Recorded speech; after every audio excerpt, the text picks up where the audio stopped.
सामान्यतः जब हम इन्वायरमेंट कंजर्वेशन की बात करते हैं तो 3 तरीकों पर प्रायः चर्चा होती है, जिसमें हम बात करते हैं वाइल्ड लाइफ सेंचुरी पे, नेशनल पार्क पर, बायोस्फीयर रिजर्व पर। तो आज का हमारा जो वीडियो है वो बायोस्फीयर रिजर्व पर है। वीडियो स्टार्ट करने से पहले जरा वीडियो के फ्रेमवर्क पर हम डिस्कशन कर लें। तो सबसे पहले हम बात करेंगे कि बायोस्फीयर रिजर्व क्या है, साथ साथ हम ये भी जानेंगे कि क्या इसके कैरेक्टरिस्टिक्स हैं या फिर इसकी क्या विशेषताएं हैं। साथ साथ जो है बायोस्फीयर रिजर्व भारत में कैसे इसका फॉर्मेशन होता है और कौन कौन से बायोस्फीयर रिजर्व हैं जो यूनेस्को में शामिल किए गए हैं। तो चलिए स्टार्ट करते हैं। सबसे पहले हमारा जो पॉइंट है डिस्कशन का वो है बायोस्फीयर रिजर्व। बायोस्फीयर रिजर्व को समझने से पहले इसके 2 टर्म हैं, बायोस्फीयर और रिजर्व। तो बायोस्फीयर को अगर हम समझने की कोशिश करें तो बायोस्फीयर एक ऐसा ट्रांजिट एरिया होता है जहां पर वाटर, लैंड और एयर आपस में क्या हो रहे होते हैं, मिल रहे होते हैं, यानी एक ट्रांजिट जोन बन रहा होता है। और इस ट्रांजिट जोन में ही कोई लिविंग स्पीसीज, चाहे वो ह्यूमन हो, चाहे वो प्लांट हो और चाहे वो एनिमल हो, वहां पर सरवाइव करने के लिए इस ट्रांजिट जोन की क्या है, एक रिक्वायरमेंट है। तो जब हम बायोस्फीयर रिजर्व की बात कर रहे हैं तो ये एक ऐसा प्रोटेक्टेड एरिया होता है जहां पर जो है इन सारे जितने भी एनिमल हैं, प्लांट्स हैं, इन सबको एक साथ कंजर्व करने की कोशिश की जाती है। तो इसी मेथड को हम लोग बायोस्फीयर रिजर्व कहते हैं। इस मेथड के थ्रू हम ह्यूमन और इन्वायरमेंट के बीच का जो रिलेशन है उसको बेहतर बना करके और साइंटिफिक तरीके से इस पूरे एरिया को प्रोटेक्ट करते हैं। तो यहाँ पर जो है ह्यूमन के जो कल्चरल वैल्यूज हैं, ह्यूमन की जो सोशल एंड इकोनॉमिक वैल्यूज हैं, उनको साथ में शामिल करते हुए इस कंजर्वेशन के प्लान को प्रिपेयर किया जाता है। यहाँ पर जो है एनवायरनमेंट और ह्यूमन को कोएग्जिस्ट या कोहेरेंस के साथ डेवलप करने की कोशिश की जाती है। तो ये हमारा एक बायोस्फीयर का कॉन्सेप्ट है या मेथड है। अब बात कर लेते हैं कि बायोस्फीयर जो है इसका स्ट्रक्चर क्या है। तो बेसिकली स्ट्रक्चर को बात करने से पहले हम इसकी कुछ फीचर्स पे बात कर लेते हैं। इसके जो मेन फीचर्स होते हैं कि यह जो है एक लीस्ट डिस्टर्बिंग एरिया होता है, यानी शांत क्षेत्र होता है जो शहर से दूर हो या जहाँ पे ज़्यादा डेवलपमेंट ना हुआ हो, ज़्यादा ट्रांसपोर्टेशन ना हो, यानी थोड़ा मिनिमम डिस्टर्बिंग एरिया होता है, यानी कम जहाँ पर जो है। इसके बाद जो है एक यहाँ पर सारे ट्रैफिक लेवल्स जो है एग्जिस्ट करते हैं। इसका मतलब ये है कि यहाँ पर जो है जो प्राइमरी प्रोड्यूसर्स हैं, प्राइमरी प्रोड्यूसर्स हार्बीवोरस, कार्निवोरस और साथ साथ जो है आपका ओमनीवोरस, ये सारे जो हैं ट्रॉपिक लेवल्स यहाँ पर क्या करेंगे, एग्जिस्ट करेंगे। और साथ जैसे अभी स्टार्टिंग में हमारा डिस्कशन हुआ कि सारे जितने भी स्पीसीज हैं, सारे जितने भी इन्वायरमेंट के हैं, वो सब यहाँ पर क्या करेंगे, एग्जिस्ट करेंगे। साथ साथ इसका जो एरिया होता है काफी ज्यादा बड़ा होता है, इसलिए भी बड़ा होता है कि इसमें सेंचुरी और नेशनल पार्क दोनों क्या होते हैं, वो इंक्लूडेड होते हैं। ठीक है, तो ये काफी बड़ा एरिया होता है। साथ साथ जो है यहाँ पर क्या होता है कि एक लोकल कम्युनिटीज के जो नॉलेज हैं एंड उनके जो प्रोसेस हैं उनको भी इंक्लूड किया जाता है नेचर कंजर्वेशन के लिए। तो यहाँ पर लोकल कम्युनिटी के जितने भी एक्टिविटीज हैं उनको शामिल करके उनके नॉलेज को, उनके रिसर्च को, उनकी जो परंपरागत जो ट्रेडिशनल्स जो तरीके हैं उनको भी यहाँ पर कंजर्वेशन करने के लिए फॉलो किया जाता है। ठीक है, अब बात कर लेते हैं कि जो स्ट्रक्चर है आपका बायोस्फीयर का, तो बायोस्फीयर का जो स्ट्रक्चर है उसमें 3 जोन डिवाइड किए गए हैं। पहला है आपका कोर जोन। कोर जोन जो है इसमें ये मोस्ट प्रोटेक्टेड एरिया होता है जहां पर लोकल या जो डोमेस्टिक लेवल पे जितने भी प्लांट्स हैं, एनिमल हो, जो वहां के नेचर से बिलोंग करते हैं उनको प्रोटेक्ट करने की कोशिश की जाती है। और इसमें जो ह्यूमन इंटरवेंशन है वो बहुत ही ना के बराबर, यानी बिल्कुल बैंड होता है।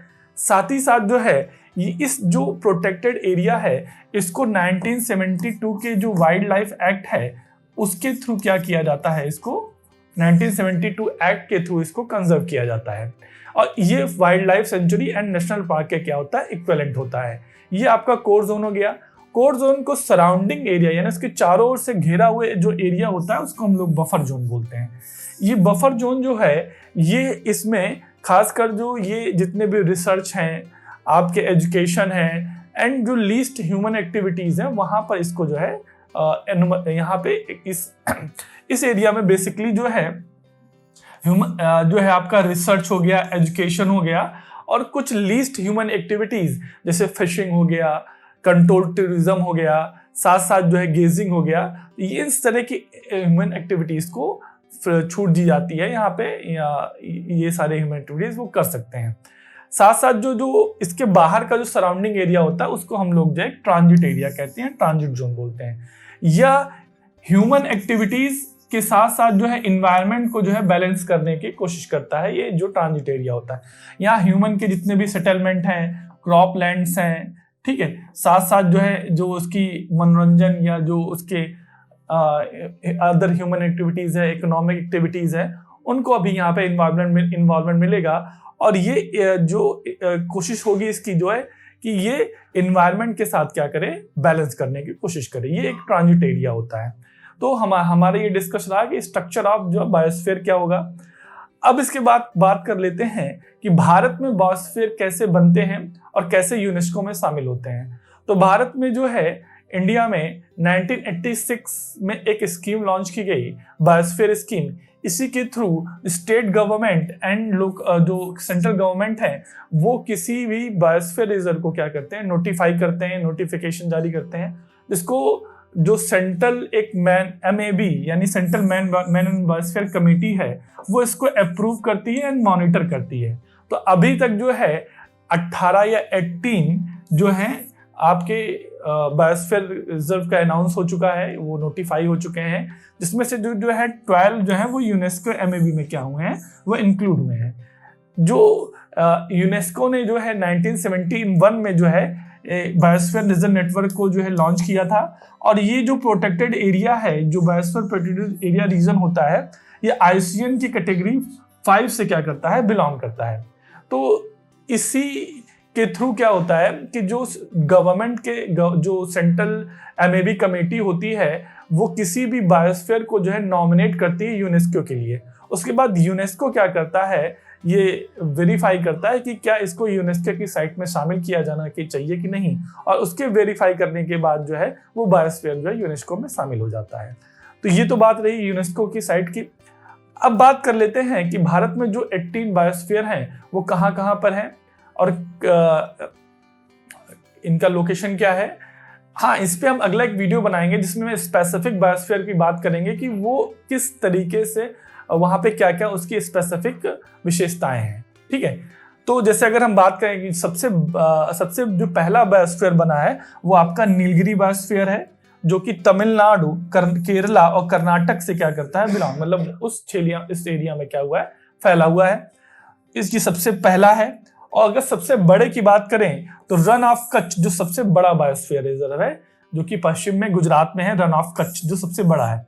और अगर हम एक्वाटिक बात करें तो एक्वाटिक जो है वो आपका गल्फ ऑफ मन्नार है, जो कि सबसे साउथ में है, ये तमिलनाडु के साउथ में गल्फ ऑफ मन्नार।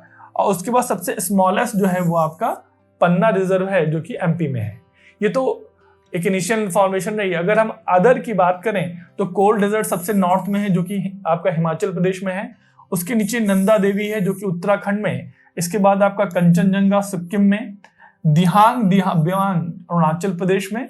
उसके नीचे जो है आपका असम में, जो कि डिब्रू सैखोवा, और असम में ही आपका मानस आता है। मानस के नीचे जो है नौकरेक है, जो कि मेघालय में है। और मेघालय के नीचे जो है आपका वेस्ट बंगाल, जो कि अमर में सुंदर बनाता है।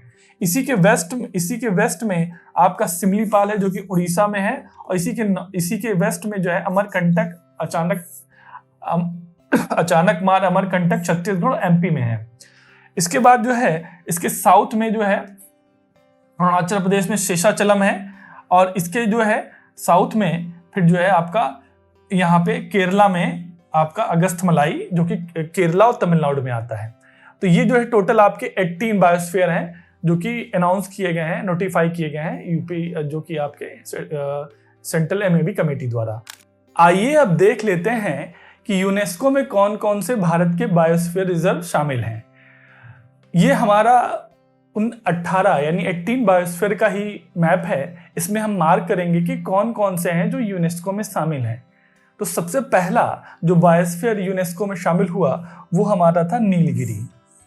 नीलगिरी बायोस्फीयर सबसे पहला बना भी हमारा और सबसे पहले यूनेस्को में शामिल भी हुआ। इसके अलावा अगर हम बात करें तो आपका है नंदा देवी, जो कि उत्तराखंड में है। इसके बाद है नौकरेक, और उसके बाद है आपका नौकरेक आपका मेघालय में है।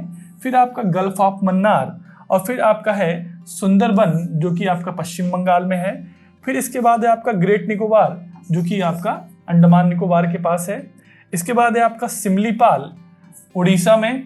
इसके बाद है आपका जो है पंचमढ़ी मध्य प्रदेश में, और कंचनजंगा सिक्किम में, और अगस्थमलाई आपका जो है केरला में, और साथ साथ जो है अचानकमार अमरकंटक ये आपका जो है छत्तीसगढ़ और मध्य प्रदेश में, और पन्ना जो है वो आपका मध्य प्रदेश में। सबसे लास्ट में जो यूनेस्को में शामिल हुआ वो आपका पन्ना था जो कि मध्य प्रदेश में। तो ये 12 यूनेस्को के हैं। काफी बार एग्जाम में पूछ ले जाते हैं कौन कौन से जो हैं यूनेस्को में बायोस्फीयर की साइट इंक्लूडेड है। तो ये आज का हमारा वीडियो था, लेकिन इसमें हमारा एक अभी पार्ट और डिस्कशन के लिए बचा हुआ है जो स्पेसिफिक तरीके से हम बायोस्फीयर को डिस्कशन करेंगे, जिसमें कि उस बायोस्फीयर की क्या स्पेसिफिक विशेषताएं हैं, जिसमें कि वहाँ पे किन किन स्पीसीज को प्रिजर्व किया जाता है, कितने क्षेत्र में वो फैला हुआ है, और उसके कुछ ज्योग्राफिकल पॉइंट्स पे भी हम बात करेंगे। तो वो नेक्स्ट वीडियो में आपको मिलेगा। तो आप इसी तरह के वीडियोस को देखने के लिए जेन स्टडी को सब्सक्राइब और फॉलो करते रहिए। Thanks for watching.